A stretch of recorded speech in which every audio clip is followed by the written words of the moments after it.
Olá, eu falo muito pouco sobre esse tema aqui, de relacionamento, de amor, mas eu queria muito trazer isso porque é algo que a gente precisa refletir, né? E eu sei que eu já superei, né, esse tema, já falei algumas vezes, na verdade, aqui sobre a minha história, sobre o quanto o Marcelo foi resposta de oração na minha vida, mas os relacionamentos, eles são parte do nosso crescimento e por isso que eles são tão importantes. A gente não consegue viver totalmente isolado e feliz, né?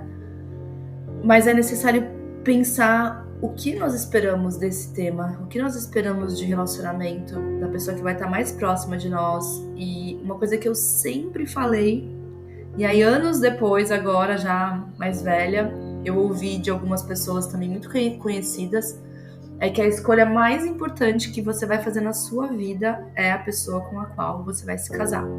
Por isso, eu sempre dei muita importância para isso, porque eu tinha essa clareza de que a pessoa que eu vou me casar vai me direcionar o futuro que eu vou ter.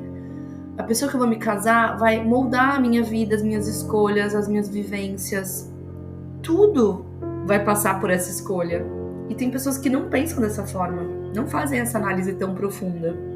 E o namoro nada mais é do que um teste para você avaliar se essa pessoa é a pessoa para você realmente caminhar a vida toda. Então o namoro, ele não é, eu vou namorar 10 anos, um ano. Não importa o tempo. Importa que você viva intensamente até que você possa conhecer o caráter dessa pessoa, a família dessa pessoa, os valores, como ela reage num dia triste, como ela reage quando perde o emprego, como ela reage quando você tá mal, como ela reage quando você tá bem. É uma análise de sentimentos, emoções e reações até que você fale, poxa, é a pessoa que eu posso viver a vida toda ao lado. Eu sempre conto a minha experiência, se você nunca viu esse episódio aqui. Quando eu e o Marcelo nós namorávamos, nós resolvemos fazer um mochilão pela Europa. E a gente, como a gente era muito jovem, a gente decidiu fazer um mochilão pelos países de praia. Então a gente foi para Ibiza, para Barcelona, só para lugares bacanas, assim, de praia, né? E o interessante é que esses lugares são muito badalados, então assim, era só gente jovem, gente bonita, a gente foi no verão da Europa, então vocês sabem como é, uma temporada onde as pessoas estão, né, na praia e tudo mais. Só que nós éramos um casal de namorados até que, acho que com um ano de namoro juntos. E eu falo que depois dessa viagem, de fato, eu tava muito preparada para casar com o Marcelo, porque a gente passou por tudo que vocês podem imaginar. A gente passou por perrengue, a gente brigou e saiu cada um para um lado na viagem. A gente fez amizade com outras pessoas, a gente conviveu com outras pessoas à noite. E eu quis viver isso. Dentro de mim, algo pedia para que eu vivesse de forma intensa com ele. Por quê? Para eu entender como que era o nosso relacionamento nesse fogo, porque é um fogo quando você tem dias intensos, né? Foram vários dias aí de viagem, eu não lembro, mas foi uma viagem longa de quase um mês, 20 dias. Então, e toda hora mudando, a gente pegando avião, a gente pegando trem, a gente também avaliando, queremos ficar aqui, não queremos ficar aqui. Eu lembro que a gente também tinha que, assim, chegar em acordos, né? Porque a gente tava, eu lembro, numa parte da viagem, a gente tava em Roma, era pra gente ficar muitos dias, acho que 5 dias, e o Marcelo cansou no segundo dia, ele falou, nossa, eu não aguento mais, porque é uma cidade muito cheia, de muito turista, né? Onde você vai, tudo é lotado. A gente teve algumas situações com pessoas locais lá que desagradaram a ele. Num restaurante, eu lembro. Depois daquilo ele falou, eu não quero mais ficar aqui. E eu queria, porque é um lugar que eu gosto. E aí eu já tinha ido, eu queria mostrar pra ele algumas coisas, mas assim, chegamos a um acordo que não. No dia seguinte a gente comprou naquela mesma noite um voo, tanto que a gente nem dormiu no hotel, a gente dormiu no aeroporto. Jovens, né? A gente conseguia fazer esse tipo de coisa. A gente foi pro aeroporto, dormiu e já pegou um voo pra Lisboa, que não tava nem nos planos. A gente pegou essas low costs. Enfim, nós vivemos muita coisa. Em todo lugar que a gente ia, a gente ficava em hotéis, a gente conversava com pessoas, a gente vivia os nossos perrengues. Ali eu conheci quem era de fato ele, então eu tava preparada pro caráter dele em dias bons, dias ruins. Ele também. Eu cansada, eu bonita, eu acabada, eu depois de um dia inteiro, né, caminhando, eu mal-humorada, eu animada, tudo ele viu e tudo eu vi.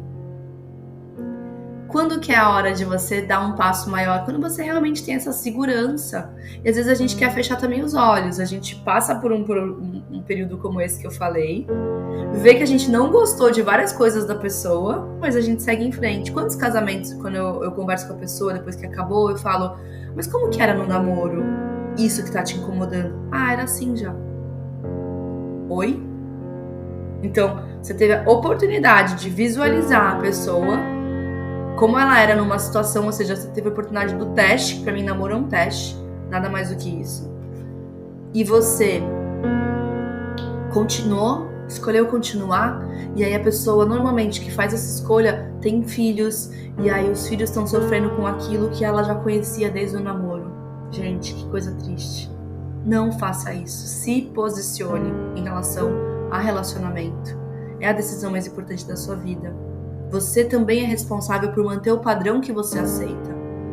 Se você lá na frente se vê com aquela mulher que vai estar reclamando do marido, me desculpa, eu não aceito.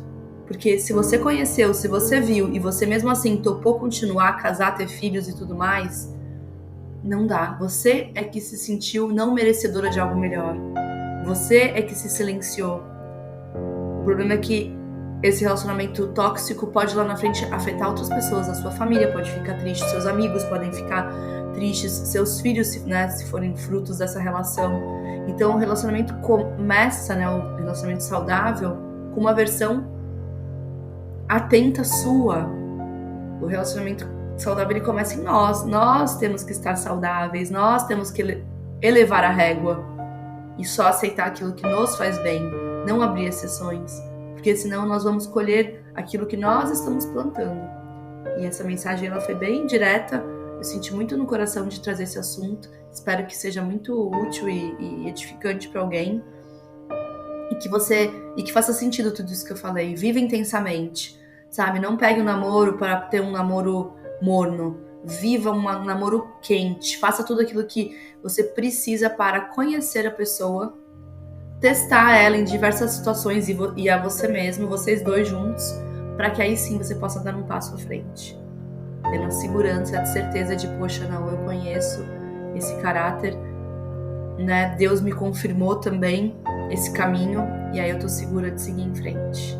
Eu desejo que isso te ajude de alguma forma a ter relacionamentos saudáveis e a você se posicionar de forma correta diante do amor, de novos relacionamentos que você vai ter. E eu espero que você faça um excelente dia.